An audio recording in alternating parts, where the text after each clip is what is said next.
Everybody. You're in Lagoon K. Our next talk is the remote Butler did it with Tal Be'eri and Chaim Hoch. I've got a couple of quick announcements. If you haven't already, stop by the business hall on the first level in Bayside AB. A lot of great vendors in there. They'd love to talk to you. The Black Hat Arsenal is on the third level. If you haven't made it up there, it's just past the escalators. A lot of neat stuff in the arsenal, and there'll also be a reception up there at 1700. And then if you haven't picked up your merchandise in the Black Hat Swag store or the bookstore, that's also, today's the last day for that. That's on level 2 here as well.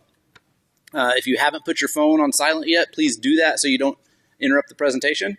And I'll leave it to these guys.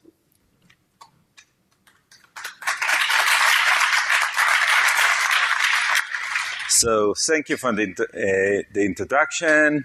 Our talk today, the remote Butler did it. I'm Tal Be'eri. I lead the research team of the Microsoft Advanced Threat Analytics product, and Chaim Hoch, researcher in the team. And let's start with a quick warm-up question. So what is missing in this painting? Anyone knows? Kind of obvious. Well, obviously they didn't take their laptop to breakfast, and which is quite unfortunate because an evil maid may enter to their hotel room and get access to their computer. But you say, this is a bunch of, they look tech savvy, they probably have a password for their computers, and they understand the threat, and they may also have a hardware encrypted hard drive, so the attacker cannot simply just take the hard drive and mount it in another computer. So they're good. They can enjoy their breakfast, right? Or aren't they? And let's see this video and we will understand it afterwards. And this is an attack demonstrated by Ian Hacken last year on Black Hat Europe. And let's see. So let's see the video. Just a sec. Okay, so we have here some device, a Raspberry Pi, we don't know what it is. And there's a laptop here. Ian will show, he doesn't know the password. You enter A and get password is wrong. And then Ian connects that device into the network interface, enters A again. But now it's prompted to change his password. So it changes from A to B. Password is being changed. Disconnects the device. Press enter and wait. And he's in. So very clever attack. And I think Ian is here in the crowd. So hi, Ian. So I think he deserves a round of applause for that attack. Thank you, Ian.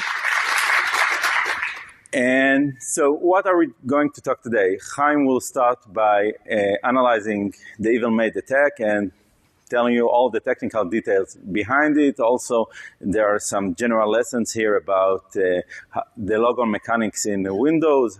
How does it behave in the presence of domain controller with Kerberos, the cache credential mechanism for when a domain controller is not accessible, and the change password mechanism. Then we will present our new contribution, the remote malicious Butler attack, which evil maid is very cool, but it requires physical access of the attacker. As we've seen, it would be so much more useful for the attacker if they can launch that attack from network access and not physical access. And we will show this is possible and how it fits into attacker's cyber kill chain model. And hopefully, if the demo god permits, we'll do a live demo of it. And we would conclude with some solutions to both our attack and the original evil maid attack of patching, hardening, and defense in depth. So with that, I pass to Chaim. Thank you very much. You here? Great. Okay, so we'll be talking about the evil maid attack. The term was first coined by Joanna Rutkowska in 2009. The same scenario that Tal talked about. You leave your laptop in a hotel room and go to breakfast, and meanwhile an evil maid enters your room, has physical access to your computer, and can do whatever she wants. So there are two doors to the machine. The first one is the password. If there's no password, you can just log on and do whatever you want. And backdoor, the hard drive. If the hard drive is not encrypted, you can just mount it on another computer, copy all the data, and you're good. So the original attack was getting the encrypted key for the encrypted hard drive and decrypting it. And Ian's attack was to bypass the password. It was an attack that was presented last year in Black Hat Europe, and we'll go into that attack. So to understand the attack, we have to understand Kerberos and Windows authentication. All right, so first of all, thanks to Benjamin Dilpe for the graphics. And now we'll talk about Kerberos. All right, so Kerberos is a network protocol which does authentication and authorization in a network. A domain controller is the main source of trust in the Kerberos environment. There are three different types of entities: the domain controller, users, and servers or services. Each one has its own set of keys. We'll discuss the user keys and the server keys. So how does it work? A user, when he wants to log on, he enters his password into the computer. This password is then hashed into different keys from different encryption suites, such as AES, RC4, and so forth. He then requests something that's called TGT from the domain controller. This is done by encrypting a timestamp with his key. The DC then gets the request, which is called AS request, and tries to decrypt it with the keys. The DC has the keys for all the users and for all the servers. So if the key is correct, he will successfully decrypt the timestamp, and if it matches, then he will give the TGT, the ticket granting ticket, to the user. Whenever a user wants to gain access to a service in the network, he'll pass this TGT to the domain controller and ask for a specific service. The domain controller will then create a service ticket to that requested service, which will be encrypted with the service's key. He will then give that service key to the user. Since it's encrypted with the service's key, the user will not be able to manipulate it, and the user will pass this service key to the server, who will then be able to decrypt it and give the service to the user. All right, so domain logon is a special case of a resource access. In our case, the resource is the target computer, and the service name is host/the machine name. As you can see on the right, there is an AS request from our auto server, and the service that it looks for that it wants is host and our auto server. So it's the same name. Since we said that every service has its own ticket, this means that our host computer, the computer itself, has a password as well. So this is called the machine key or the computer account key, computer password. They're all the same. Once the user has the computer key, or the computer key is validated, this creates something that we call a domain trust relationship. This means that the domain controller knows the correct computer key. All right. So we've talked about authentication in the network environment. What happens if a user takes his computer home and isn't connected anymore to a domain controller? So in this case, we have something that's called cache credentials. When a user initially logs on, his password is hashed into a cache credential entry. This cache credential entry is stored in the registry on the hard drive, and is stored in a format that's called MS-cache2, which you can see here is a PBKDF2 of the password and the user. Their iteration number is 10,240.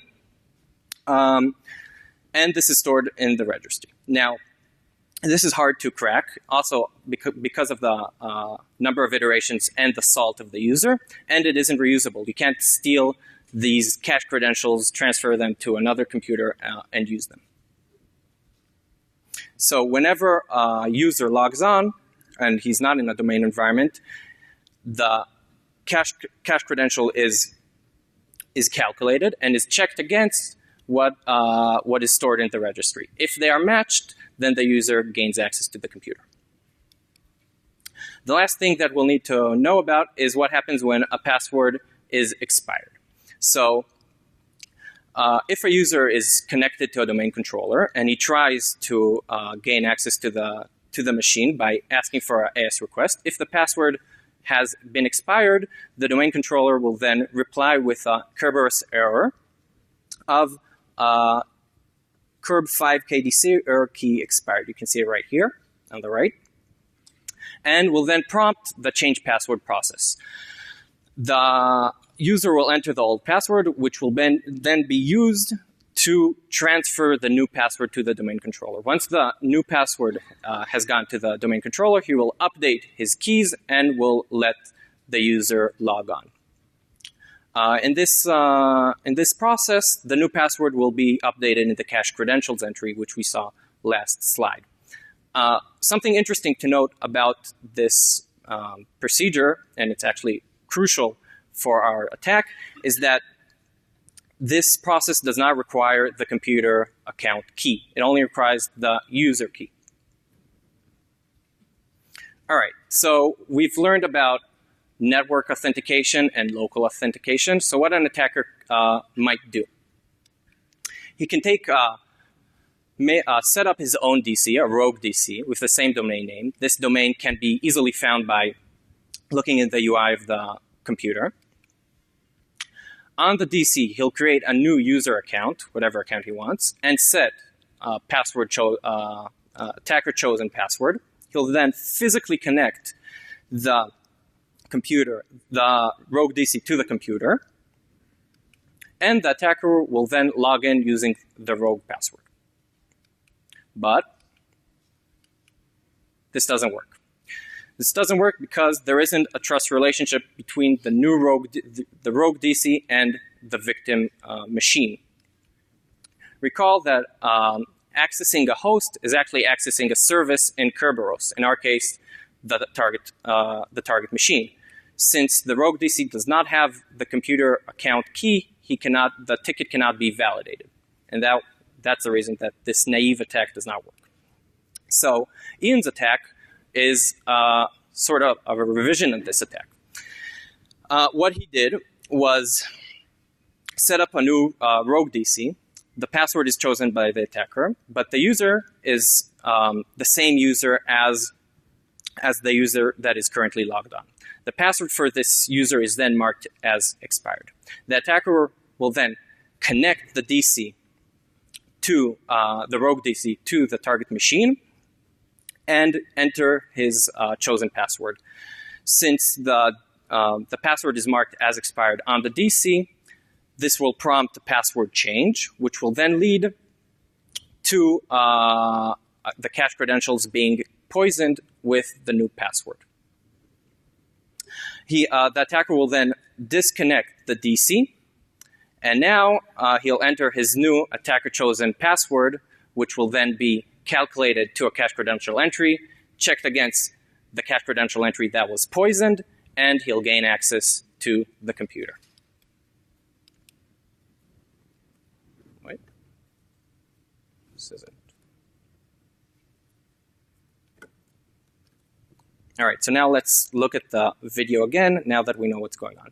So the Raspberry Pi is our rogue DC, and we have the target computer on the left. And now Ian will try to log on, but it doesn't work. Now the rogue DC already has the user in it, and it's marked as password expired. So he'll enter his chosen password, and will be prompted for a change password. Choose a different password and change it. Cache credentials have been poisoned. We'll now disconnect the rogue DC and log on with the new password, which will then be checked against the cache credentials and log on. All right, so to sum up, this is our evil maid. This is the target computer and the real DC. Now, now the target machine has been disconnected from the real DC and connected to a rogue DC.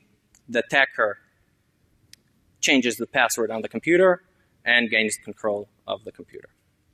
All right. So the main issue here is that the cache credentials get poisoned without trust being validated. So the fix was to ask for a ticket to the computer. Fix didn't work quite right, and only a ticket was asked. Another fix for that was to actually validate the trust, and this was found by Nabil Ahmed and Tom Gillis. Those couple then looked at other different parts of Kerberos that don't involve the computer trust, or actually they look for processes, not just Kerberos, that don't involve computer trust. And they found that group policy, the user group policy, doesn't check for computer trust, doesn't require the computer account key. Now, group policy has system privileges. So what they did was, using the exact same techniques as before, spawn a shell as a task, scheduled task on the attacked machine. And as I said, since group policy runs a system, they have had a shell and system privileges on that attacked machine, as you can see on the right. All right, so now I'm going to hand it over to Tal to talk about our attack. Thank you, Chaim. Now we're ready for the new stuff, for the remote Butler attack when the evil met the cyber kill chain. So, very cool attack, evil made, yet it requires physical access, and the harsh reality for the attackers, they often don't have physical access, but what they do often have is network access. And if we are able to take the evil-made attack and transform it into the remote Butler attack, which is the same, just don't require physical access, can be launched from afar from the network, it would be very beneficial for them. And let's take a look of what advanced attackers are doing on their victims' network. So we had divided it into three main phases. The initial phase of just getting in, the attacker just getting into the network. So it starts with the network infiltration, hacking an arbitrary machine that the attacker are able to get into, and then they want to get a single set of domain credentials. Why? Because with domain credentials, they can do lateral movement, which is big words for abusing the access that these credentials, domain credentials, enable, and use it to access other computers, harvest more credentials on this computer, and goes like that, so on and so forth, until they grab more and more credentials and finally get some of the highly privileged user credential, the domain admin. When they have domain admin credential, they basically have access to every machine in the domain. They can further abuse it to gain access to the domain controller and download using DC sync or functionality like that, all of the keys to all of the users in the domain. And now the attacker in the end of the second stage have all keys to all door in the domain, but they are not winning yet because they still have to get into the data, and this is the final stage. So they make their way into the data. They have all the access they need, but they still need to find the data and exfiltrate it to their server, and then attackers win. And this is where this attack meets us, because in Microsoft Advanced Threat Analytics, ATA, that's what we do. We research the attacker's kill chain, try to detect as many parts of it as we can. And this got us thinking. We saw Ian's talk and thought whether the attackers that we research, advanced attackers that do network-based attacks, are they able to use it? And most specifically, the attacker's biggest motivation would be the initial stage, because in the initial stage, attacker has access to a non-domain joined machine, and they would like to jump into a machine that stores domain credentials. But how would they do that? So if they are able to use that even-made black magic to get into the domain machine, it would be great. So how does it happen that attacker has access to the network but don't have domain credential? So in many cases, attacker hacks some internet-facing yet non-domain joined machine, for example, exploiting a web server using some kind of web application vulnerability, SQL injection, or RFI, LFI, you name it, and gaining access to that web server using a web shell, but still this machine is not part of the domain. So this is just one opportunity for the attacker to have that kind of situation. And just to make sure and show you that it's not a theoretical attack, but it's a valid scenario, let's take a deeper look at the hacking team breach, which is not really interesting from technical point of view, but what is different about it is that the attacker had published a detailed account of his doing on the network, so we know what is done and we are able to learn from it. So the attacker infiltrated the network by using some zero-day vulnerability in a network device. Then they did internal reconnaissance, passively monitoring traffic of a nearby machine and also actively scanning the internal network, and found out a vulnerable network storage device. And that storage device, which required no authentication, also stored the images of a certain virtual machine, of domain machine, and the attacker was able to analyze the hard drive of these VMs and extract domain credential, and then really reached the goal of this initial phase and able to do lateral movement in the second phase. So it's time to pimp our exploit from the evil maid to the remote Butler. So on the original attack, we had logon, UI, view, and access that require physical access. We will translate it to RDP, Remote Desktop Protocol Access. The ROG-DC was brought in with the Raspberry Pi. We will have it as the payload of the malware on the breach machine. And we will replace, the replacement of the original DC with ROG-DC was done with a physical network cable. We would have to use some routing manipulation, network manipulation for that. And there is an additional problem, which is not strictly technical, but in the evil maid, it could be that this is the final stage of the attack. The attacker is able to dump afterwards the computer. Maybe secrecy is not so important, but in our case, in the advanced attacker case, it's very important because this is just the beginning of the attacker's campaign.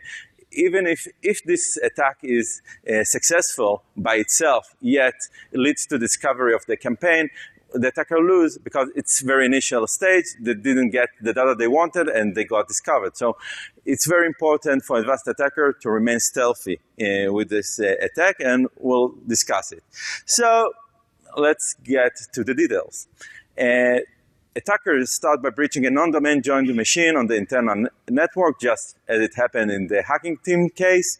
Attacker installs the needed ROG-DC functionality on the breach machine. It doesn't have to be a fully blown domain controller. It just needs to support certain functionalities, the change password and keyboard authentication. For example, attacker may use Ian's Blue Box project on GitHub. Check this out. And then the attacker need to scan for potentially victims. So what are the attacker's potential victims? They need to have RDP access, and attackers can check for it using Nmap scan on the relevant port 3389. And also they need to find machines they see their traffic so they can manipulate it and answer queries to the DC on behalf of the DC with the ROG DC. So they scan the network actively and passively and find such target. It's also helpful to make sure that the user is not currently active on the machine, as accessing RDP concurrently with the user may cause one of the session not to succeed, or to succeed and kick the other user. So again, not something that the attacker wants, but they can so they can check for it from traffic, or just wait till it's very late at night or very early in the morning. Okay, so attackers have everything. They did all the setup. It's time to attack.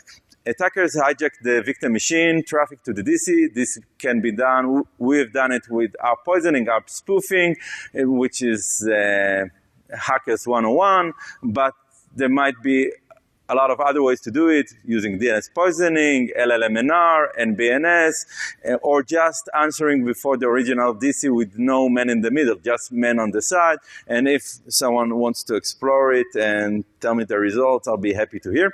And then once the attacker has connectivity with the rogue DC to their target machine, they connect via RDP to that machine, configure the rogue DC accordingly to the UI or based on the traffic, on the correct domain name and also the username needed for the evil maid, perform the evil maid attack, trigger password change, and using that and causes the cache credential to be poisoned, then stop answering from the rogue DC, causing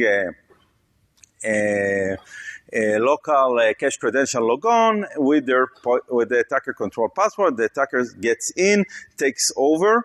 If needed, now the attacker can escalate to local administrator using the rogue group policy attack that Chaim had shown. Then the attacker is able to dump the domain credential from memory of the original user, and we'll talk about that because it's a little bit surprising. We changed the original user password. How come his keys are still in memory? And now the attacker can return whenever they want to this computer because they have already the domain credentials. And without having any RET, any remote access tool, the attacker are able to return to that computer. And also they had achieved a domain credential, which was their goal for this stage. So let's talk about the attacker extracting keys from memory. And it appears that even this is the regular behavior of password change. When you change password, you can test it in your own environment using Mimikatz. The old password keys remains in LSASS memory, and I hope you can see that in the screenshot on the left-hand side. You can see that for the same session, there are two NTLM keys exist for the same session. One corresponds to the older password, which was ABC123ABC, and the second corresponds to the attacker's new password, which is B. Okay, now let's discuss cleanup, because we said it's very important for the attacker to remain stealthy.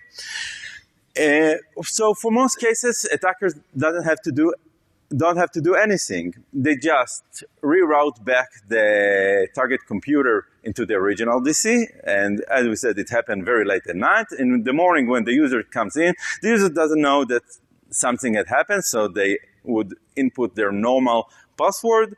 The original DC, again, doesn't know something bad has happened, nothing changed there, so it sees that original password, compares it to the password that the DC has, and authenticate the user.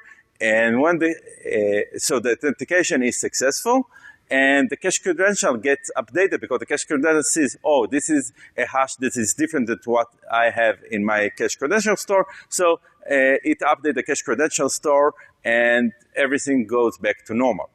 But it's not good enough for the attacker, because there is a possibility, maybe a remote possibility, that the user will come in the morning, and instead of logging in to his machine, they would take the machine to some meeting that they have, and they don't have a DC connectivity there, so cache credentials logon would be performed, and the user won't be able to access their computer because the cache credential was poisoned with the attacker control password that the user doesn't know, and then the user might go to IT and say, there's something wrong with my computer, and which might lead to the discovery of the attacker. So the attacker needs to take care of it.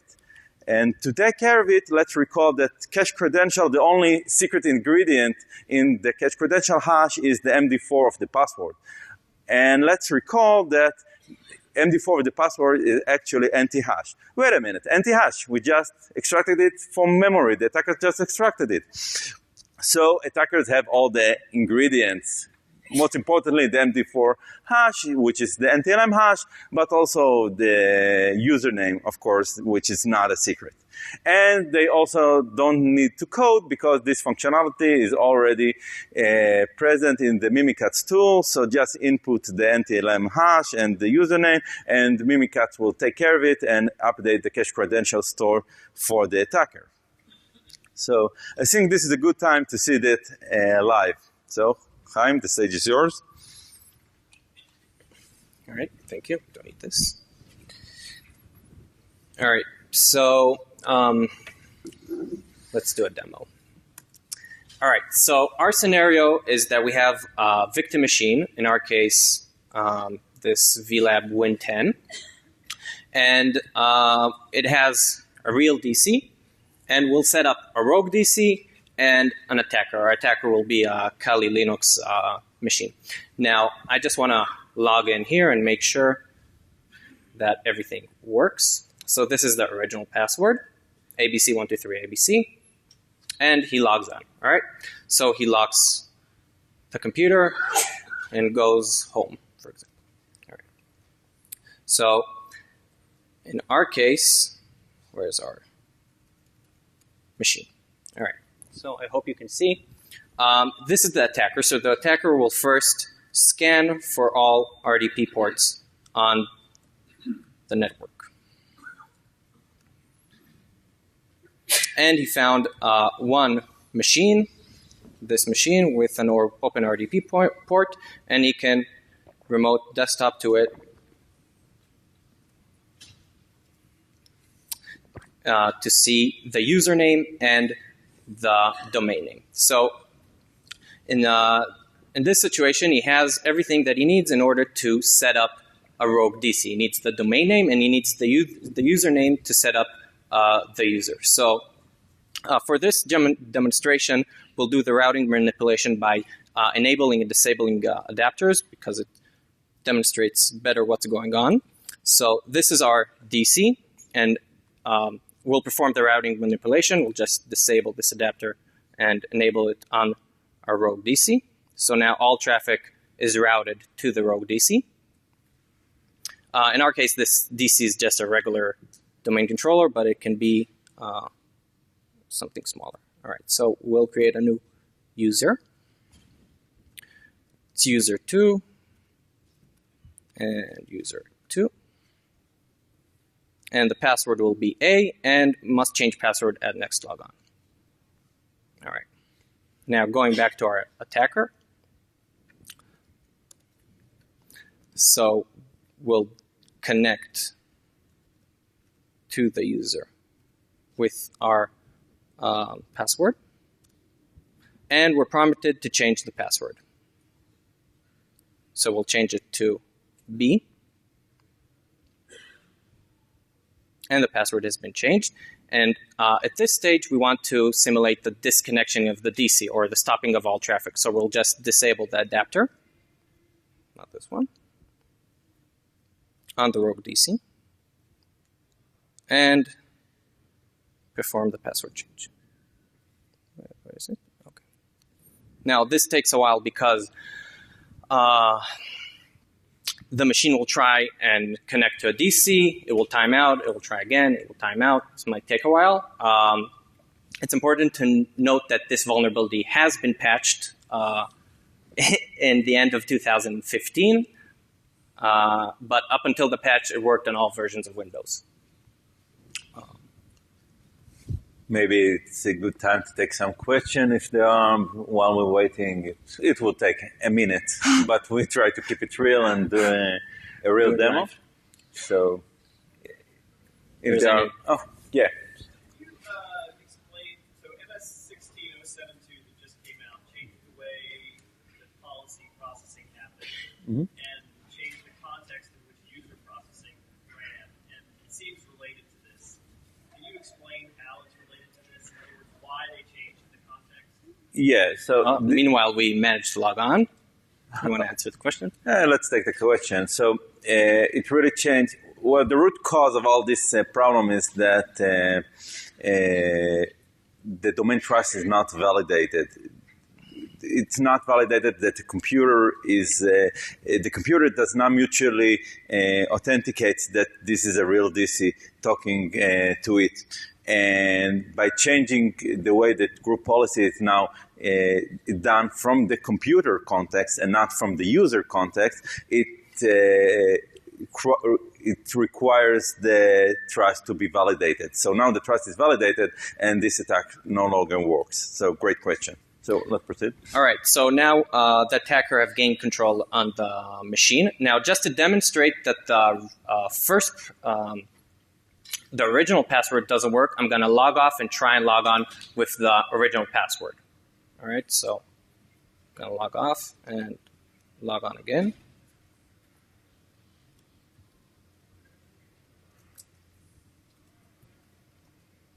So recall that the original password was ABC123ABC. And this shouldn't work. So we'll have to wait a while. So maybe it's time for another question. Wait. Lucian. So, and it didn't work. Next all right. So entering the attacker chosen one, which was B, logs on. All right. So the cache credentials have been poisoned, and the user can't connect with his original password. Now, what we'll do is the attackers will grab the credentials. So we'll reconnect our DC, and I already opened a share there for, here it is, rogue DC share, which conveniently has Mimikatz on it. And we'll run it as administrator. So in the demo, the user is an administrator, but as we've seen before, we can just do privilege escalation to get to system. All right,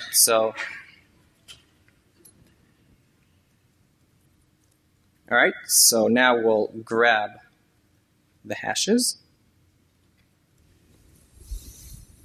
And this is our user, and as you can see, this is the new NTLM hash, and this is the old one. So we'll grab the old hash, just mark it.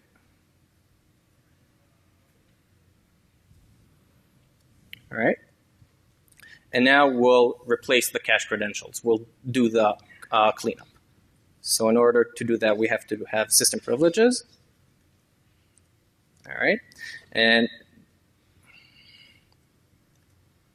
now let's just take a look at the cache. All right. So this is our MS cache v2. And now we'll just enter our ingredients, which is the user and the NTLM, which we just grabbed.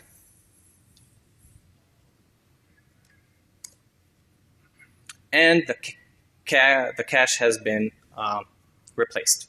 All right. So the attacker cleaned up. He has the user credentials. He'll delete Mimikatz and log off. And now I want to demonstrate the scenario where the user comes into the office and takes his laptop, but isn't connected to the domain controller. So we'll just disconnect our rogue DC. So now the machine is not connected to anything. Where is it? Here it is. And this is the user trying to enter his original password, not connected to any DC. Again, it will try to look for a DC, will time out, and will eventually go to the cache credentials, which we just cleaned up. And voila, we cleaned up. Now, just to show you that if we connect it to back to the domain controller, it still works. I'll enable the domain controller, enter the original password, and we're connected. And the final stage is that since we grabbed the hashes, we can now perform, for example, a pass the hash attack. So let's just copy this.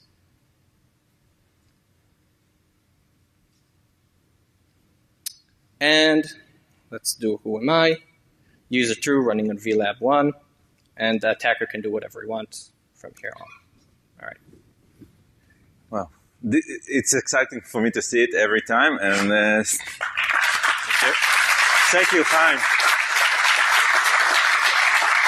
And thank you for the demo gods for allowing all this to happen. Yeah, it's very stressful, having a live demo. So I appreciate you, Chaim, for doing it. So let's sum up. So we had the evil-made attack, which required some physical access. The attacker steps up to the attacked computer, brings a ROG DC, connects it to the computer, triggers a change password, poisons the cache credential, and gets in.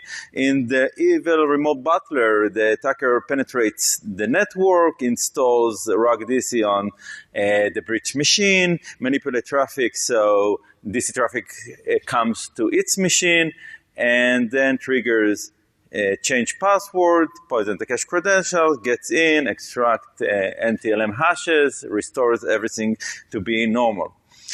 So we had seen that this remote butler attack is very much relevant for the first phase of the attacker, initial phase, to go from network connectivity to domain credentials, but it's also relevant for the second stage. Now that the attacker has domain credentials, they are able to do further reconnaissance attack to find out where the privileged user reside, where they logged on. And we realize that as a byproduct of our attack, the attacker can use RDP reconnaissance for that. Just RDP connect to any machine, to every machine, and see which users are currently logged on, specifically where are the admins logged on. So in fact, the whole cycle of the lateral movement can be realized just using a remote butler. For admin reconnaissance, the attacker might use RDP reconnaissance. For remote code execution, the remote butler is there. To escalate local privileges, ROG group policy update, and to compromise credential, Mimikatz from memory. And of course, it can be mix and match with existing lateral movement techniques. So let's talk about defense. So first of all, install patches. This is a partial list of man-in-the-middle related attacks and patches in Windows. Man-in-the-middle DC, domain controller man-in-the-middle, not general man-in-the-middle attacks. So at least 6 patches, 3 related to evil-made, 2 are related to the Jazz bug, which is another man-in-the-middle attack against group policy. If you attended Sean Metcalf talk the other day, it talked about it, so you might want to see it afterwards in the videos. And also the bedlock, the infamous bedlock, which is a man-in-the-middle attack against RPC. So patch,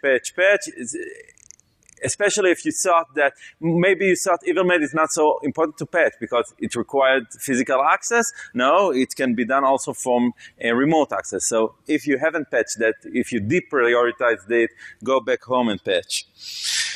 Let's talk about hardening. There are 2 protocols in this attack, RDP and Kerberos, and both can be hardened to mitigate this attack. So RDP hardening can be done with NLA, network level authentication, which really changes the order of things and move authentication up front. So a user needs to pay their authentication up front and prove that they are able to authenticate. And this way, the attack is mitigated because the attacker cannot prove they are able to access the machine because they can't. That's why they're doing the attack. And the Kerberos armoring. Kerberos armoring, it relates to the question, to the previous question from the crowd. The root cause of this problem is that someone forgot to check for domain trust. And Kerberos armoring bakes trust into Kerberos. And in fact, all the user authentication now depends on the computer previous authentication. So specifically, Kerberos errors get signed with the computer session key. So the attacker can no longer fake errors such as to trigger Kerberos password change, because the attacker don't have the computer key and unable to properly sign it.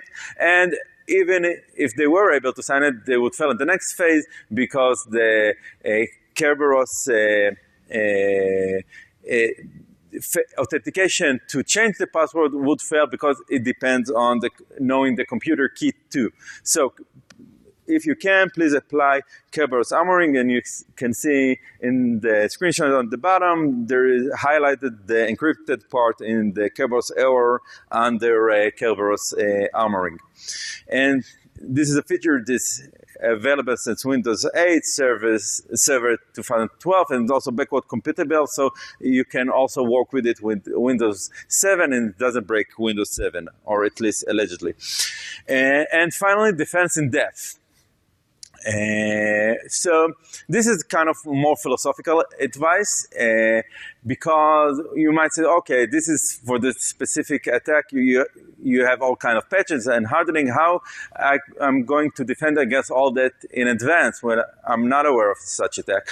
So we've seen that the Reva model for the attacker is the cyber kill chain. So it's kill, it's kind of scary, but it's chain. And chain is only as strong as its weakest link. So if we, as defenders, deploy a solution that detects all the different steps, so even if the attacker is able to bypass our defenses and come up with new attack that we are not aware of, we will catch it on the other steps. So do that. So let's conclude. What was our new contribution? We had seen Ian Hacken original attack, but made it fit to advanced attacker scenario by addressing access over RDP, RogueDC as a malware payload, RogueDC connection with routing manipulation, compromising domain credential with Mimikatz, and a stealthy cleanup there to restore the cache credentials. Additional contribution that can be used outside of the context of the remote Butler is the RDP reconnaissance attack vector,